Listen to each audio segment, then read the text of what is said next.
Seja muito bem-vindo ao ASMR com Jesus. Esse é um espaço de paz, calma e conexão com a Palavra de Deus. Antes de começarmos, te convido a encontrar uma posição confortável. Respire fundo, devagar. E se puder, coloque seus fones de ouvido. Eles vão te ajudar a sentir cada som, cada palavra, com mais profundidade aqui, através da suavidade dos sons e das escrituras. Vamos juntos encontrar descanso para a alma e alimento para o espírito. Que o Senhor fale ao seu coração. E se essa mensagem tocar você de alguma forma, não esqueça de curtir o vídeo e se inscrever no canal. Assim, você recebe novas leituras como essa toda semana. Agora, vamos continuar nossa jornada pela Bíblia. Na última parte da nossa jornada, vimos que Deus não busca apenas guerreiros. Agora chegou o momento de conhecermos o homem segundo o coração de Deus, um pastor de ovelhas que enfrentou gigantes, escreveu salmos e nos mostrou que até o mais humano dos homens pode ser usado por Deus para grandes coisas. É hora de conhecermos Davi. Ele não era o mais forte, nem o mais alto, nem o escolhido pela aparência, mas Deus via o coração. Vamos juntos conhecer a história de Davi, o pastor, o guerreiro, o rei e o adorador. Parte 25. Davi, pastor, guerreiro e rei, o começo simples de um rei. Enquanto Saul ainda reinava, Deus já via o coração de outro. Samuel foi enviado por Deus à casa de Jessé, em Belém. Um a um, os filhos de Jessé passaram diante do profeta. Esse é forte, esse tem aparência de rei. Mas Deus dizia: o homem vê a aparência, mas o Senhor vê o coração. Até que chamaram o menor, um jovem ruivo, de olhos brilhantes, pastor de ovelhas. Davi ali, diante de sua família, ele foi ungido rei, mas ainda havia muito a acontecer. A coragem diante do gigante Israel estava em guerra, e o exército tremia diante de um gigante, Golias, o filisteu. Ninguém ousava enfrentá-lo, até que chegou o jovem Davi, trazendo pão para seus irmãos. Ao ouvir os insultos do gigante, Davi perguntou: quem é esse que ousa desafiar o exército do Deus vivo? E mesmo sendo apenas um rapaz, ele foi até o rei Saul e disse: eu vou lutar contra ele com uma funda e 5 pedras do riacho. Davi correu até Golias e declarou: você vem contra mim com espada e lança, mas eu vou contra você em nome do Senhor dos Exércitos. Uma pedra, um só golpe. O gigante caiu e ali Israel viu nascer um herói, Davi. E o coração de adorador Davi não era apenas guerreiro. Ele era um poeta, um músico, um adorador. Compôs salmos em momentos de alegria, dor, medo, vitória e arrependimento. O Senhor é o meu pastor e nada me faltará. Cria em mim, ó Deus, um coração puro. Nos campos, nas cavernas, nos palácios, ele adorava a Deus com todo o seu ser.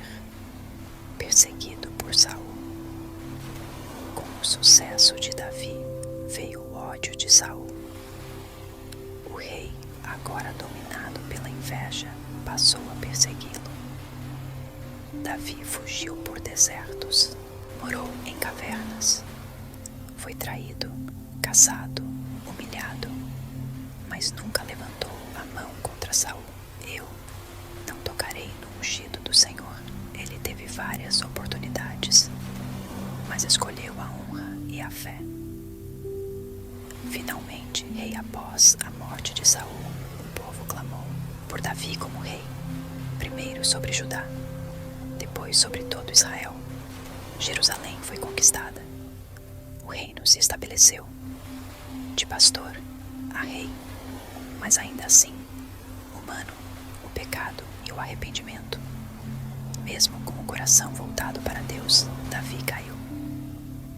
Viu Batseba, desejou-a, cometeu adultério e, para esconder o erro, planejou a morte de Urias, o marido dela.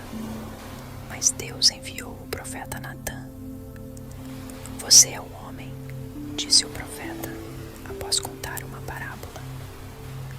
Davi, quebrado, chorou e escreveu um dos salmos mais tocantes da Sheça. Bíblia, tem misericórdia de mim, ó Deus, segundo a tua grande compaixão. Ele se arrependeu, foi perdoado, mas viveu consequências. Nos últimos dias, Davi viu a rebelião de seu filho Absalão. Chorou, sofreu, mas continuou confiando em Deus. Antes de morrer, passou o trono para seu filho Salomão. E suas últimas palavras foram cheias de fé, honra e esperança. Davi nos ensinou que Deus não busca a perfeição, mas corações rendidos, arrependidos e cheios de fé. Mesmo quando caiu, Davi voltou seus olhos ao Senhor. Ele não foi apenas rei, foi salmista, guerreiro, adorador. E até hoje é lembrado como um homem segundo o coração de Deus. Na próxima parte conheceremos Salomão, o filho de Davi que recebeu sabedoria divina, construiu o templo e viveu a glória, mas também enfrentou a queda. Prepare-se para a parte 26. Salomão, o sábio rei e seu coração dividido. Parte 26. Salomão, o sábio rei e seu coração dividido. Um novo rei, Davi, envelheceu. Seus dias de glória estavam no passado. Seus últimos momentos foram de conselhos, de preparo para a próxima geração. Antes de partir, Davi chamou seu filho Salomão e disse: seja forte, seja homem, siga os caminhos do Senhor. E então Davi descansou, e o trono de Israel passou para o jovem Salomão. O sonho e o pedido logo no início de seu reinado. Deus apareceu a Salomão em sonho. Peça o que quiser e eu lhe darei. Salomão, em vez de pedir riquezas ou vitórias, pediu sabedoria. Dá ao teu servo um coração compreensivo para julgar o teu povo. Deus se agradou tanto do pedido que, além de sabedoria, deu também riqueza, glória e paz. E assim, Salomão se tornou o homem mais sábio que já viveu. A sabedoria em ação. Certa vez, duas mulheres foram ao rei com um bebê. As duas diziam ser a mãe da criança. Salomão pediu uma espada e ordenou: cortem o menino ao meio e deem metade para cada uma. Uma mulher concordou. A outra gritou: não, dê o bebê a ela, só não o mate. E Salomão disse: esta é a verdadeira mãe. Sua sabedoria ecoou por todo o reino e todos temiam e admiravam o rei. A construção do templo. Durante 40 anos, Israel viveu em paz. E então, Salomão cumpriu um dos maiores desejos de seu pai Davi: construir o templo do Senhor. Foram 7 anos de obra, milhares de trabalhadores, ouro, prata, madeira de cedro. Centro do templo, a Arca da Aliança foi colocada com honra e reverência. Quando o templo foi dedicado, Salomão orou diante de todo o povo: Senhor, ouve do céu quando teu povo clamar neste lugar. E a glória de Deus encheu o templo com uma nuvem tão densa que ninguém conseguia sequer ficar de pé. O rei dos provérbios, além de rei e construtor, Salomão foi escritor. O temor do Senhor é o princípio da sabedoria. Há tempo para tudo debaixo do céu. Salomão escreveu milhares de provérbios e cânticos, palavras que até hoje guiam, ensinam e alertam. Mas nem toda a sabedoria o livrou de um inimigo sutil. O coração dividido com o tempo, Salomão começou a se afastar de Deus. Casou-se com mulheres estrangeiras e construiu altares para os deuses delas. O homem mais sábio deixou seu coração se dividir.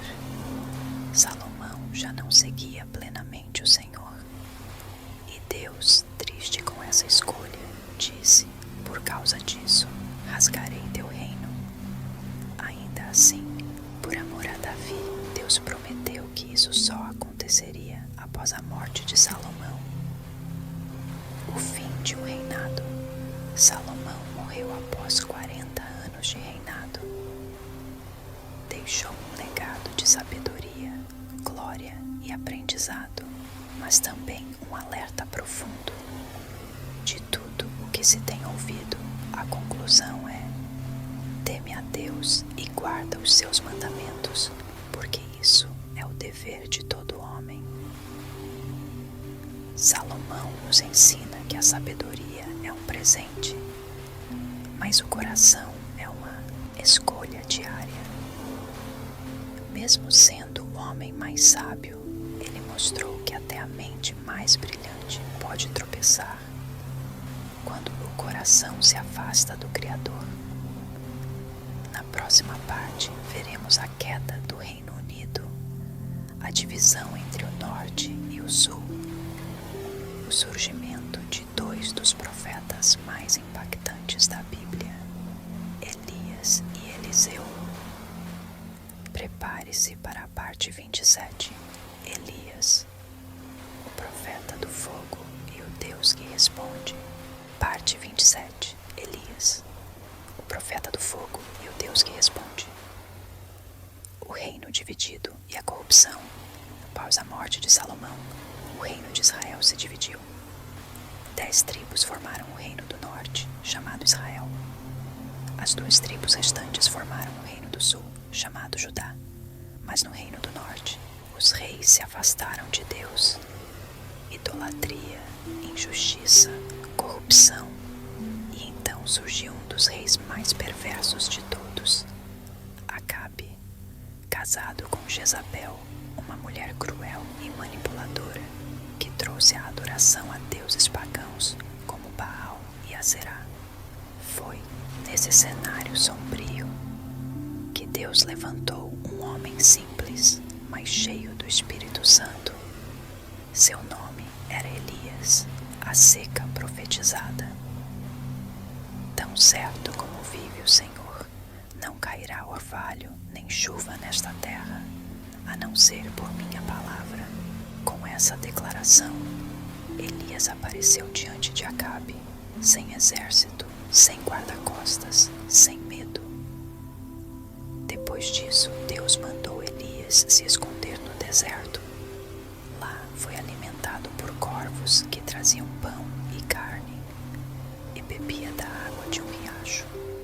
Quando a seca apertou, Deus o enviou a uma viúva em Sarepta. Ela só tinha um punhado de farinha e um pouco de azeite, mas Elias disse: faça primeiro um pão para mim, e a farinha e o azeite não faltarão. E o milagre aconteceu.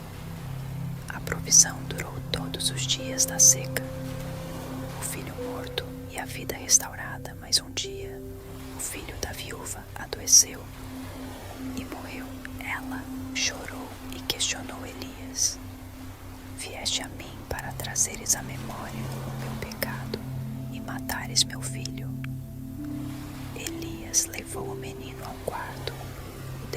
em sua cama e clamou a Deus com fervor: Senhor, devolve a vida a esta criança. Deus ouviu e o menino reviveu.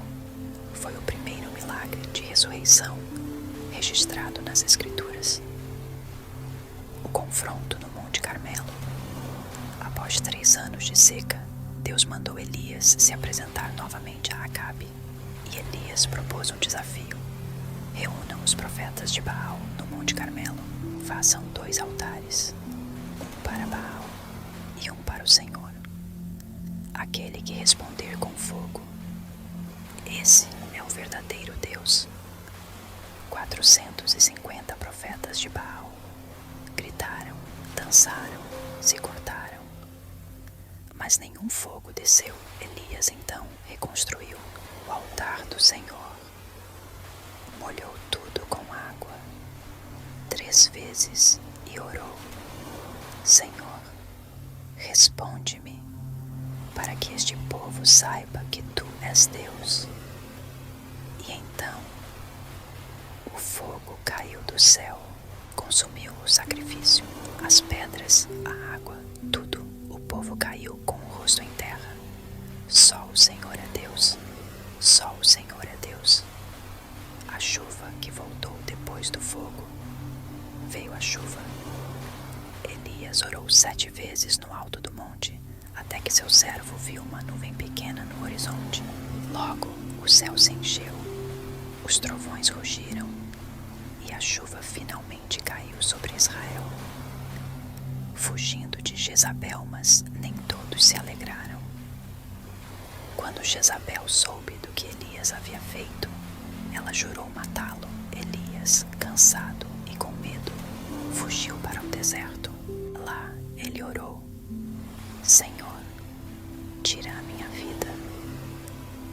Mas Deus não respondeu com fogo, nem com terremoto, nem com vento forte. Ele veio com uma brisa suave e com palavras de encorajamento. Você ainda não terminou, Elias. Eu tenho mais para fazer com você. O fim não foi um fim mais tarde. Deus disse a Elias que ele não morreria. E num dia especial, enquanto caminhava com Eliseu, um carro de fogo, puxado por cavalos de fogo, desceu do céu. E Elias foi arrebatado aos céus, diante dos olhos de seu sucessor.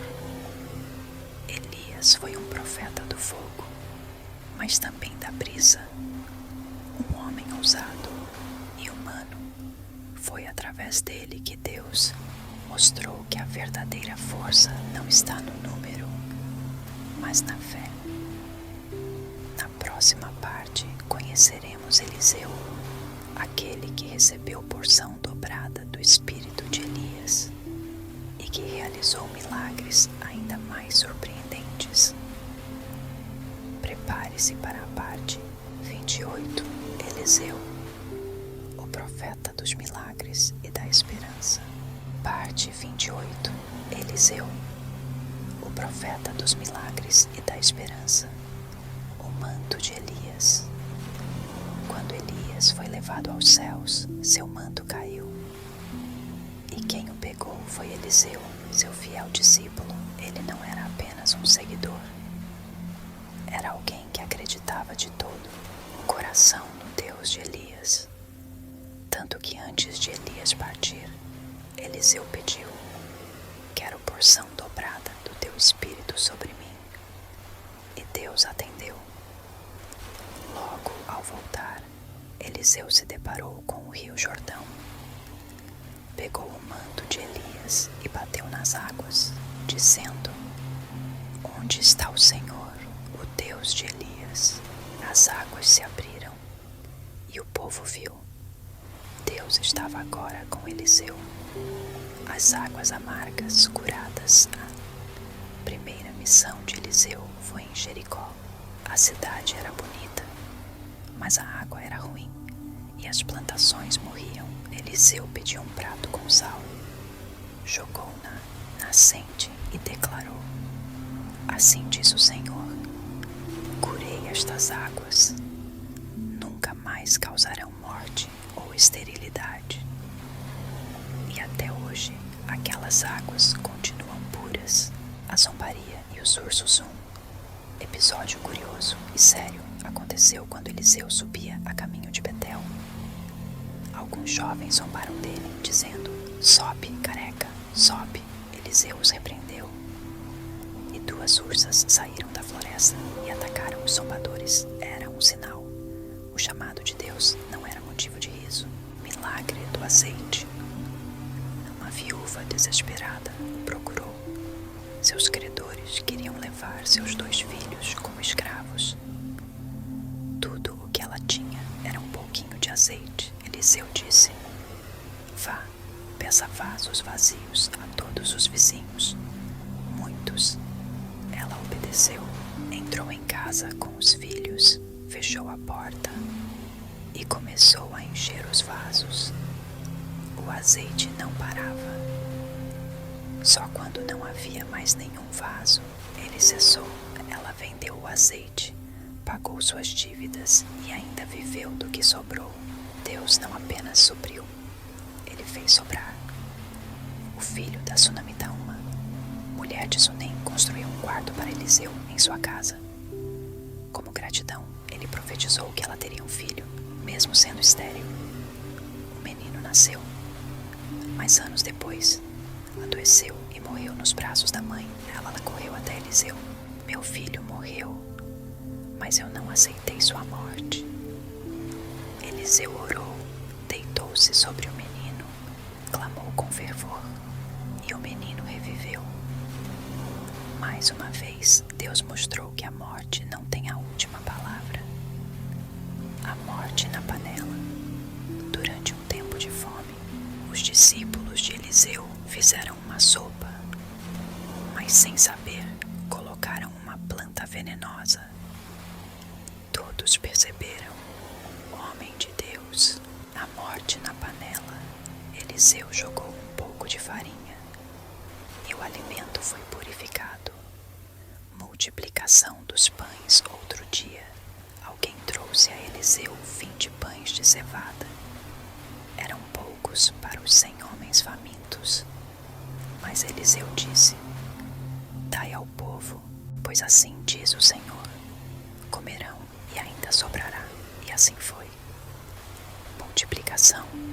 Muito antes dos tempos de Jesus. Naamã e o rio da humildade. Naamã era comandante sírio, rico, poderoso e leproso. Soube do profeta em Israel e foi até Eliseu com ouro, prata e roupas caras.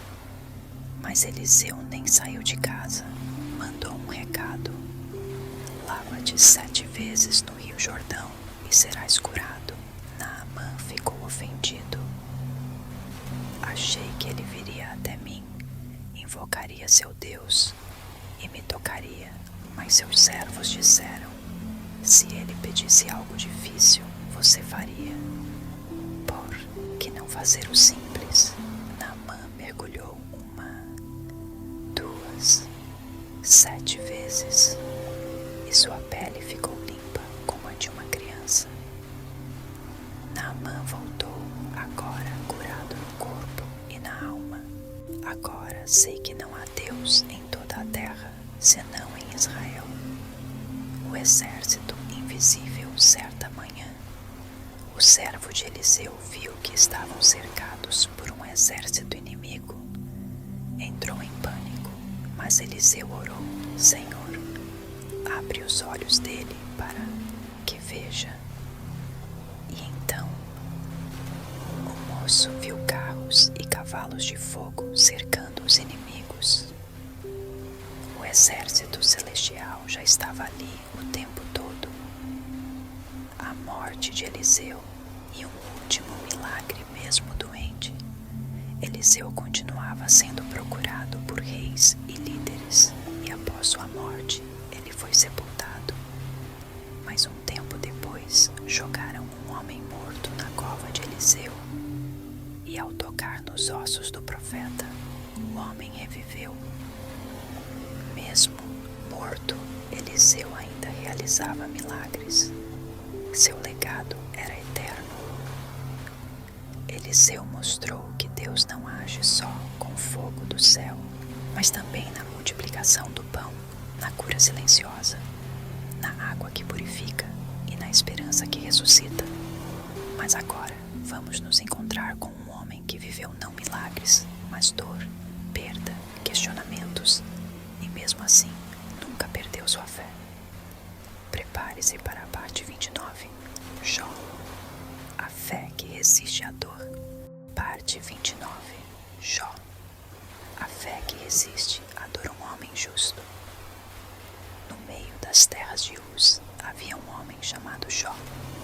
Ele era conhecido por todos como reto, íntegro, temente a Deus e que se afastava do mal.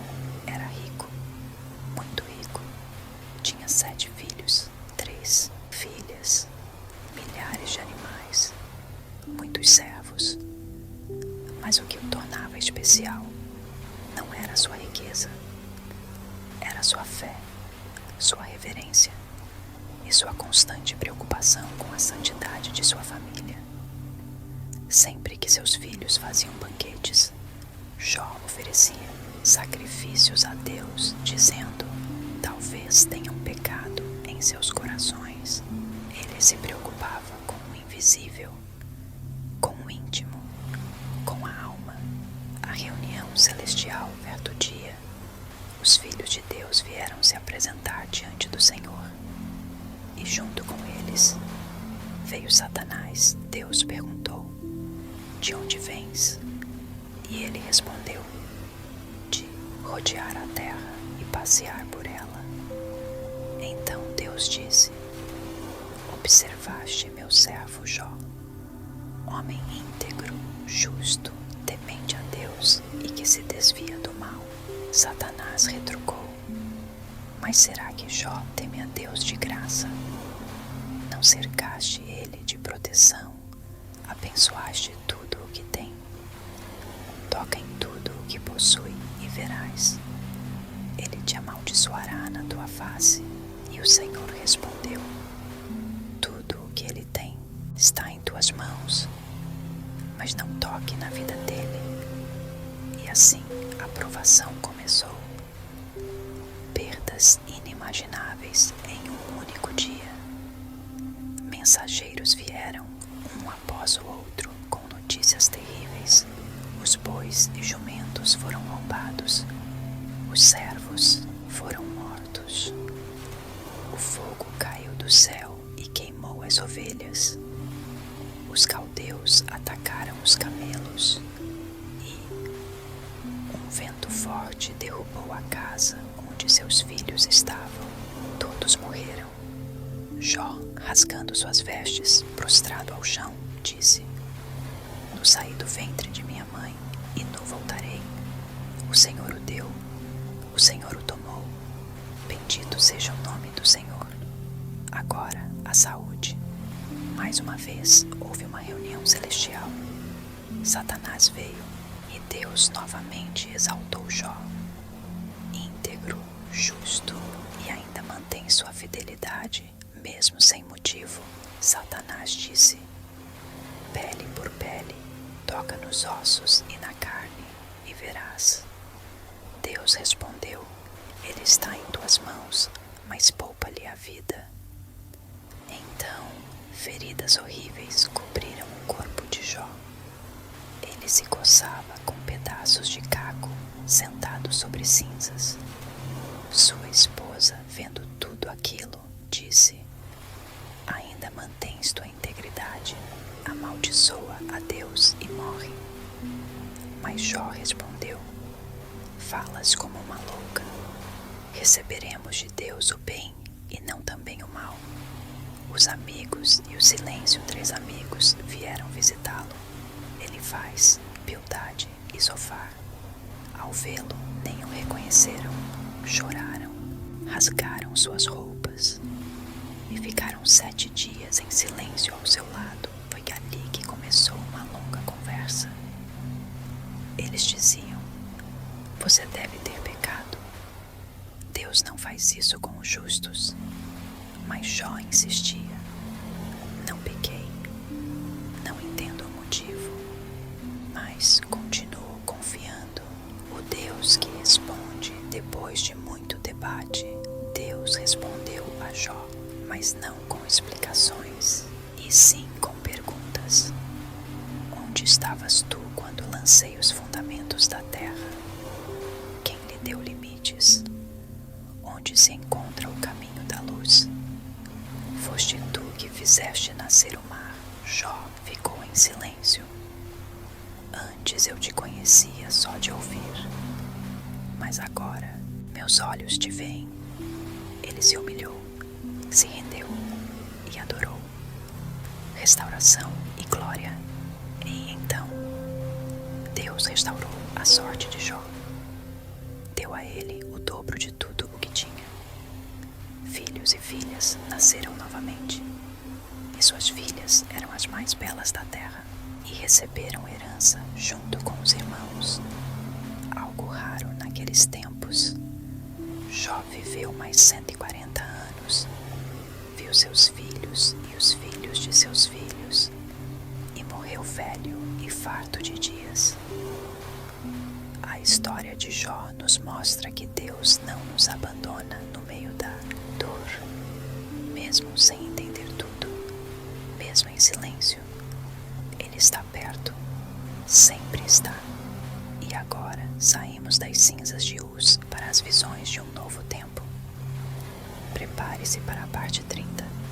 Isaías, Jeremias, Ezequiel e Daniel, profetas das visões eternas. Parte 30. Isaías, Jeremias, Ezequiel e Daniel, profetas das visões eternas. Profetas, vozes de Deus em tempos de trevas lis. Não eram reis, não lideravam exércitos e muitas vezes falavam sozinhos, mas suas palavras ecoaram pela eternidade. Profetas, homens chamados por Deus para falar o que ninguém queria ouvir. Eles enxergavam além do presente, além da dor, além do tempo. Eles viam o coração de Deus e também o destino de uma nação.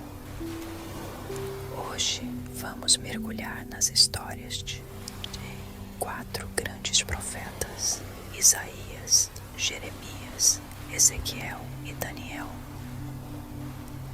Cada um deles teve encontros profundos com o céu e deixaram mensagens que continuam vivas até hoje. Isaías, o profeta da esperança Isaías, viveu num tempo de corrupção, idolatria e injustiça. Mas mesmo com tudo desmoronando, ele enxergava a redenção. Foi no templo, no ano da morte do rei Uzias, que Isaías teve uma visão. Ele viu o Senhor assentado num alto e sublime trono. Santo, santo, santo é o Senhor dos exércitos. Toda a terra está cheia de sua glória. Isaías se prostrou, sentindo-se impuro. Mas um anjo tocou seus lábios com uma brasa, purificando-o. Então Deus perguntou: a quem enviarei? E quem irá por nós? E Isaías respondeu: eis-me aqui, envia-me a mim. Ele profetizou a vinda do Messias séculos antes de Jesus nascer. O povo que andava em trevas viu uma grande luz. Ele será chamado Maravilhoso Conselheiro, Deus Forte, Pai da Eternidade, Príncipe da Paz. Jeremias, o profeta que chorava Jeremias, foi chamado ainda jovem. Antes que te formasse no ventre, eu te conheci. Antes que saísses do útero, te santifiquei. Mas sua missão não seria fácil. Jeremias tinha que anunciar a destruição de Jerusalém. Exílio, a dor, lhe foi rejeitado, perseguido, preso, mas nunca deixou de falar o que Deus mandava. Enganoso é o coração, mais do que todas as coisas. Clama a mim, e responder-te-ei, e anunciar-te-ei coisas grandes e ocultas que não sabes, mesmo nas lágrimas. Jeremias Sei os planos que tenho para vós, diz o Senhor, planos de paz e não de mal, para vos dar um futuro e uma esperança. Jeremias escreveu o livro de Lamentações, um clamor profundo em meio à ruína. Ezequiel, o profeta das visões celestiais, Ezequiel era sacerdote, mas foi levado cativo para a Babilônia. E lá, Deus começou a lhe mostrar visões que transcendiam o tempo e o espaço. Ele viu carros de fogo, rodas dentro de rodas, querubins com 4 rostos. E acima de tudo isso, o trono de Deus. Foi em meio ao exílio que Ezequiel anunciou julgamento, mas também restauração. Uma de suas visões mais poderosas foi no vale de ossos secos. Filho do homem, poderão esses ossos tornar a viver? E ele respondeu: Senhor Deus, tu o sabes. Então Deus ordenou: profetiza aos ossos. Os ossos se uniram, carne e tendões surgiram, e um exército se levantou. Era a promessa de que Deus pode restaurar até o que está morto. Daniel, o profeta da coragem e visões. Finais Daniel era um jovem nobre levado para a Babilônia. Mesmo longe de sua terra, ele decidiu: não me contaminarei. Ele foi fiel e Deus o honrou. Interpretou os sonhos do rei Nabucodonosor, viu reinos subirem e caírem, se recusou a adorar ídolos e por isso foi lançado na cova dos leões. Mas ali Deus fechou a boca dos leões. Daniel também teve visões do futuro, do Filho do Homem vindo nas nuvens, do tempo do fim, do julgamento eterno. Ele viu os impérios do mundo e também o reino que jamais teria fim. Esses profetas falaram com coragem, choraram com o povo e abriram janelas para o céu, vislumbrando o Messias, o reino e o Deus que jamais abandona. E agora, após séculos de promessas, de vozes e visões, chegamos ao momento mais aguardado de toda a história. No próximo episódio, veremos como o céu tocou a terra. Prepare-se para a parte 31, Maria, Mãe de Jesus. O começo da promessa cumprida. Parte 31, Maria, Mãe de Jesus. O começo da promessa cumprida. O céu visita a terra. Era uma época de silêncio. Deus não falava com seu povo havia mais de 400 anos. O povo de Israel esperava, ansiava, suspirava por aquele que havia sido prometido desde os tempos de Isaías, de Davi, de Abraão. E então, no meio de uma cidade simples chamada Nazaré, o céu se inclinou à terra.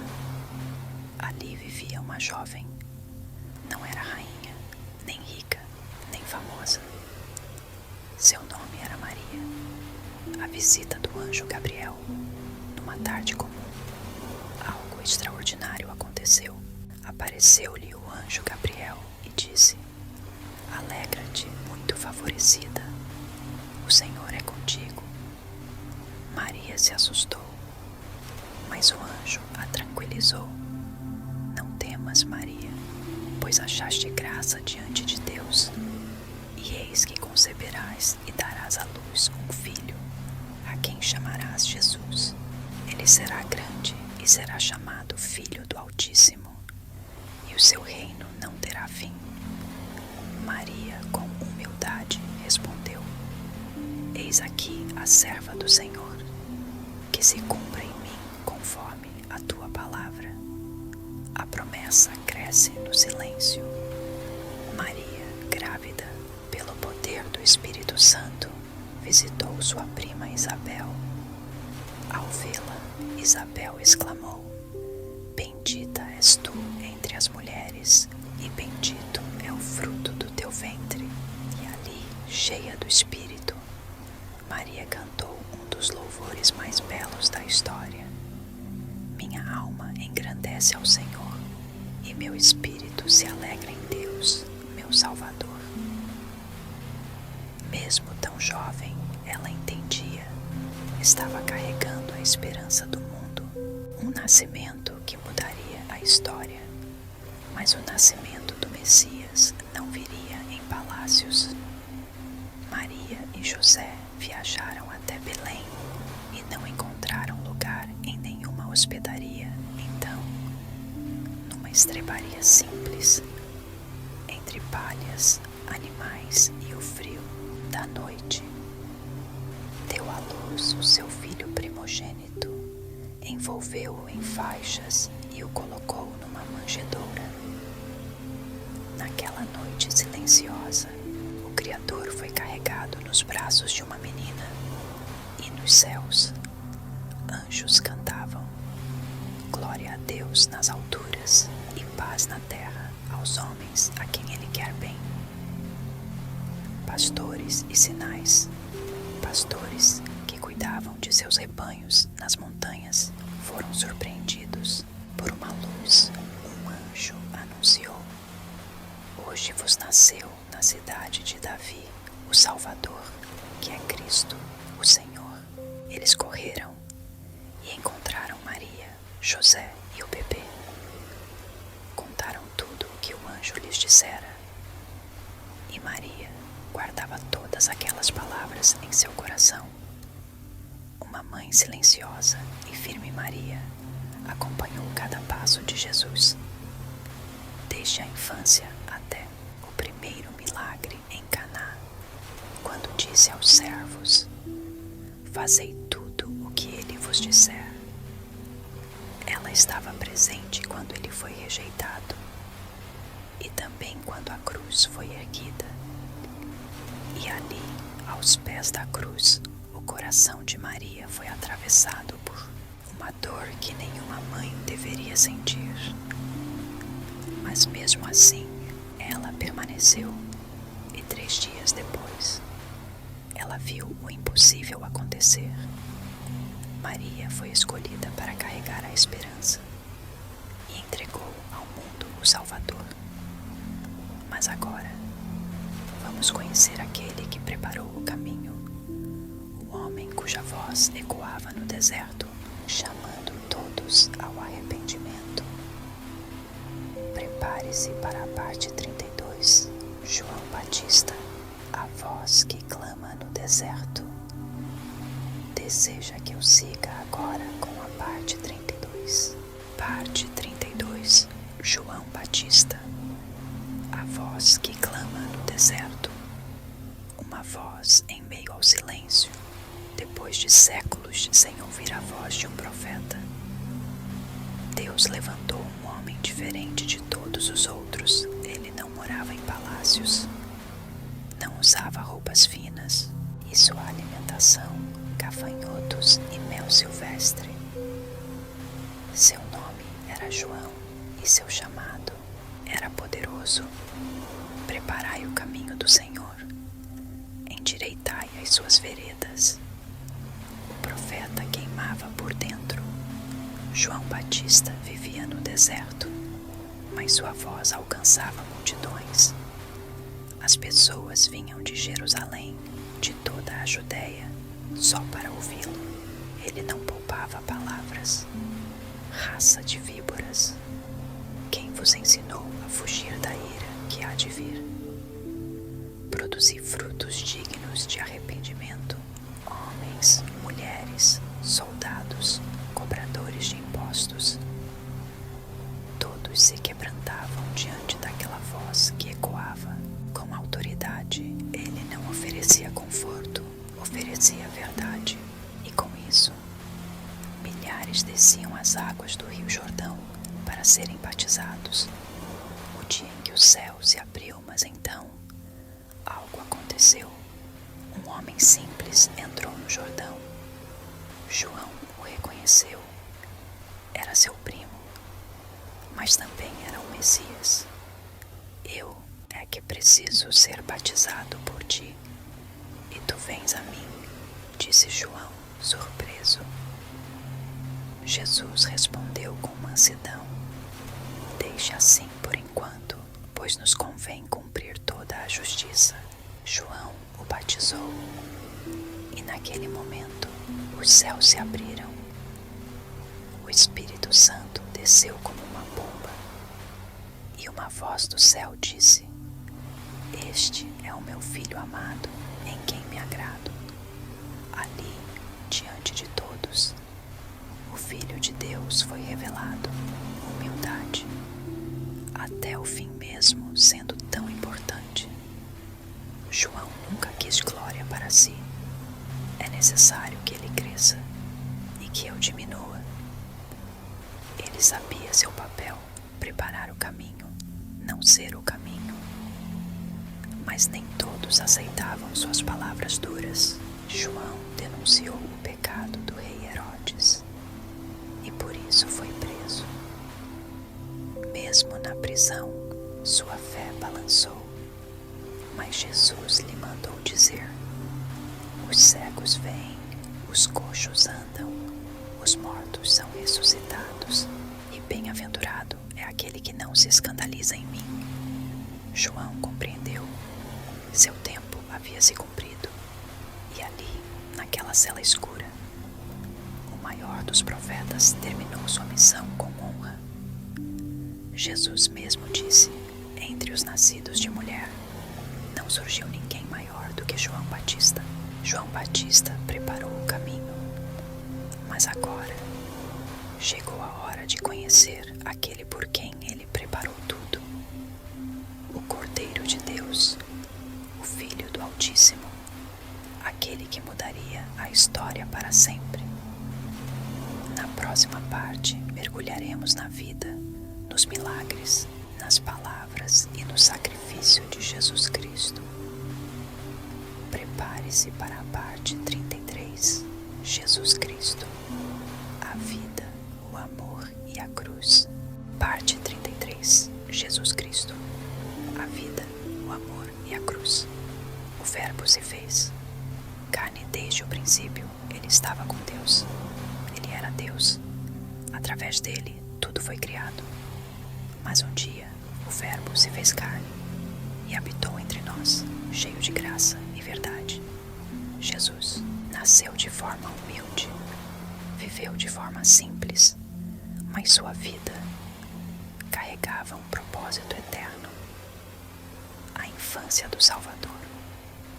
Jesus cresceu em Nazaré, obediente aos pais, cheio de sabedoria.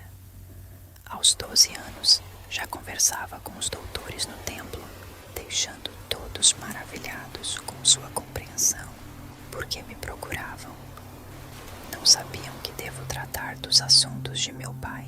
Mesmo tão jovem, ele já sabia.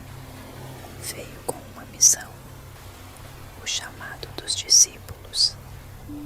Com cerca de 30 anos, Jesus começou seu ministério. Caminhando às margens do mar da Galileia, viu pescadores cansados: sigam-me, e eu os farei pescadores de homens. E eles deixaram tudo para trás. Chamou também um cobrador de impostos, homem simples, com defeitos, medos, dúvidas. Mas para Jesus, eles seriam a base da transformação do mundo, milagres que tocavam a alma. Jesus curava cegos, leprosos, paralíticos, multiplicava pães e peixes, acalmava tempestades com uma só palavra: levanta-te e anda. Talita cumi, menina, eu te digo, levanta-te. Mas o maior milagre era como ele tocava o coração das pessoas. Ele olhava nos olhos, sabia quando alguém sofria, chorava com os que choravam. Parábolas com poder. Jesus ensinava com histórias simples, mas cheias de profundidade. O filho pródigo, ao ovelha perdida, o bom samaritano. Cada palavra era uma semente lançada, plantando fé, esperança e arrependimento, e o povo o ouvia com atenção, pois ele falava como quem tem autoridade. Rejeitado pelos seus, mas nem todos o aceitaram. Líderes religiosos se sentiam ameaçados, questionavam sua autoridade e tramaram contra ele. Mesmo vendo milagres, endureceram o coração. Jesus sabia, a cruz o esperava. A última ceia, na noite em que foi traído, reuniu-se com seus discípulos, partiu o pão e disse: "Isto é o meu corpo que é dado por vocês. Façam isto em memória de mim." E o cálice: "Este é o sangue da nova aliança, derramado por vocês." Depois foi para o Getsêmani. Ali, sozinho, orou com tanta angústia que seu suor se tornou em gotas de sangue. "Pai, se possível, afasta de mim este cálice, mas que não seja feita a minha vontade, e sim a tua." O sacrifício na cruz dele foi traído com um beijo, julgado injustamente, espancado, humilhado, coroado com espinhos e levado ao Calvário. Lá, estendido numa cruz, com cravos nas mãos e nos pés, ele entregou sua vida.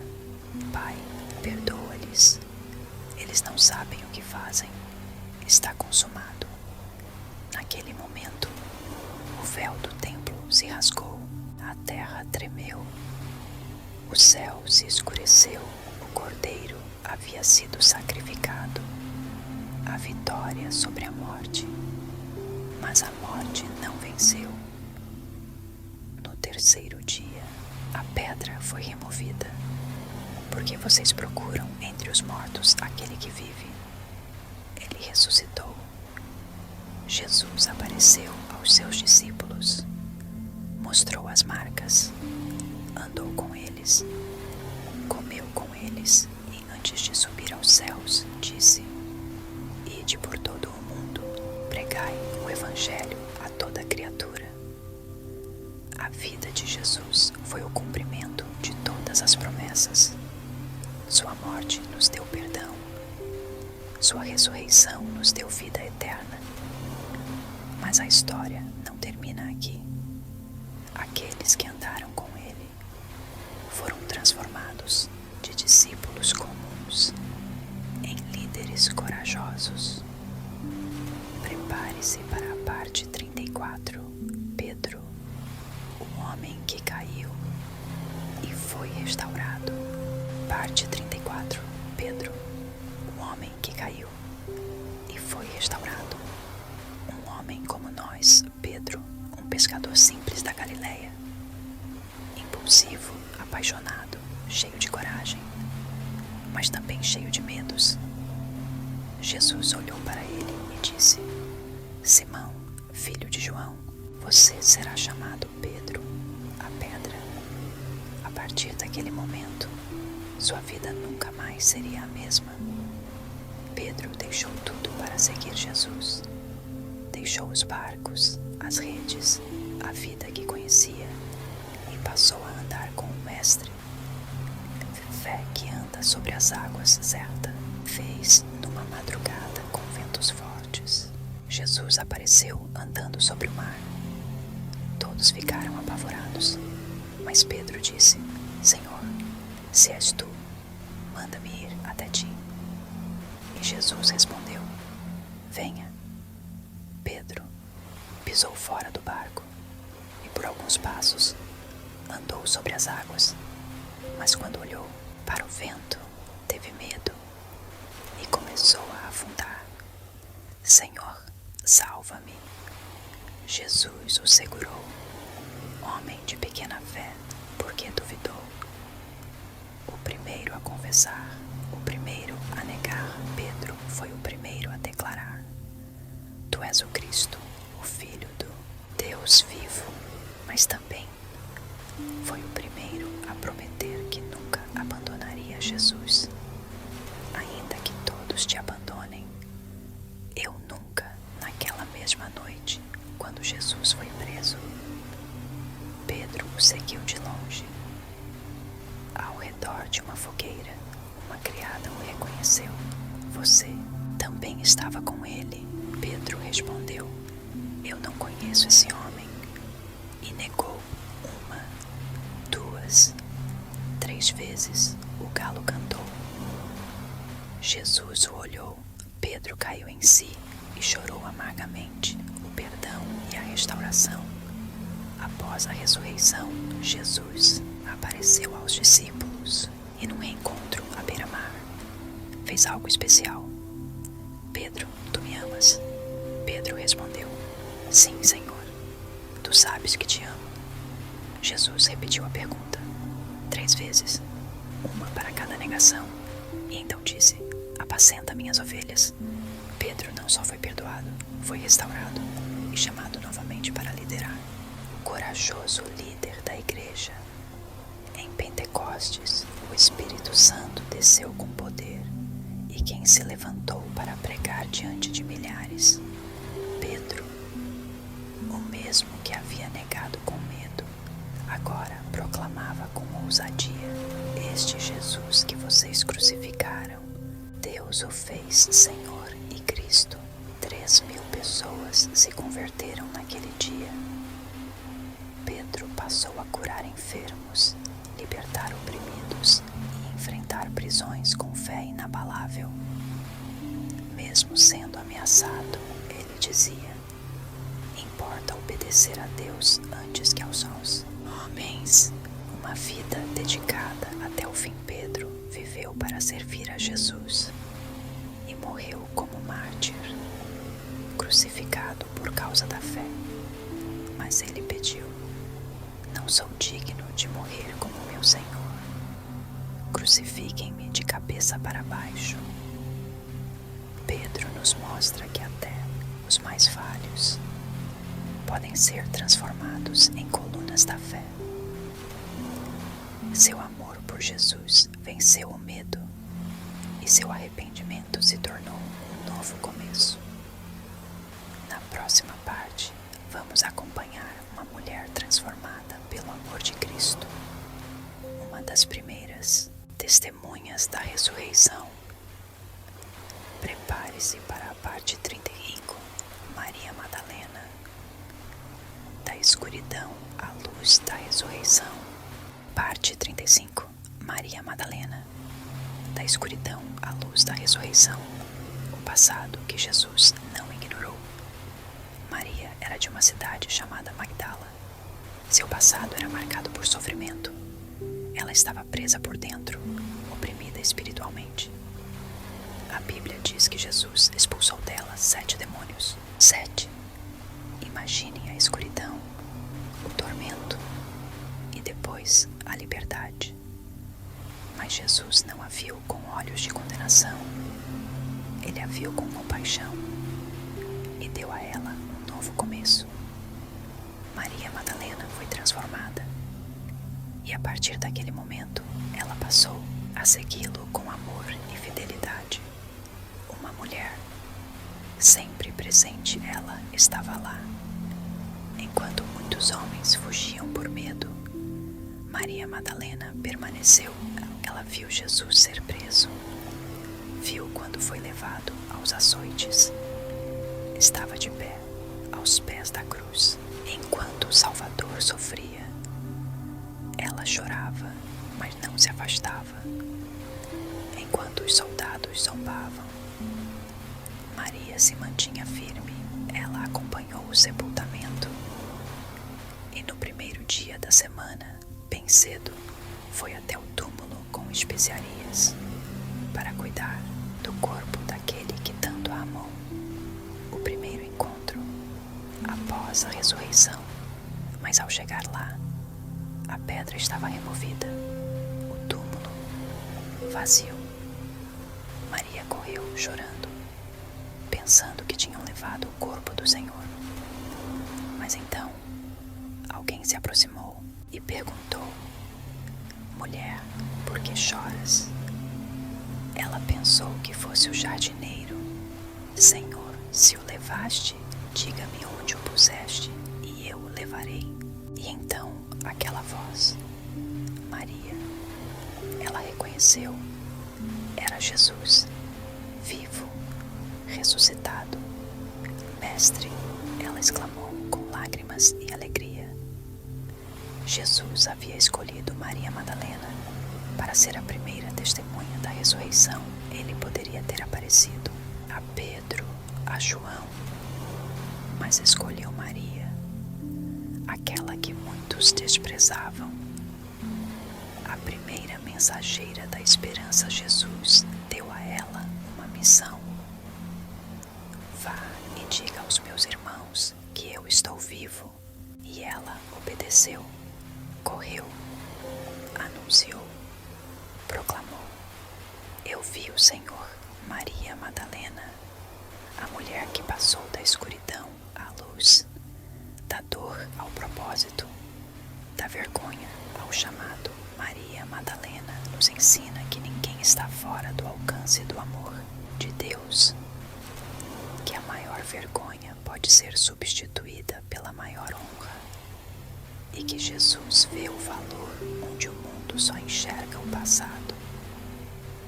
Na próxima parte, vamos conhecer um homem que começou como inimigo da fé, mas teve um encontro que virou sua vida de cabeça para baixo. Prepare-se para a parte 36. Paulo, de perseguidor a apóstolo das nações. Mas agora descanse e seguimos nossa jornada no próximo vídeo. Que Deus abençoe sua noite e você descanse em paz. Que nosso Pai que está no céu nos dê bons sonhos com Ele e guarde nosso sono, que seja leve, tranquilo, como dormir nos braços do Pai.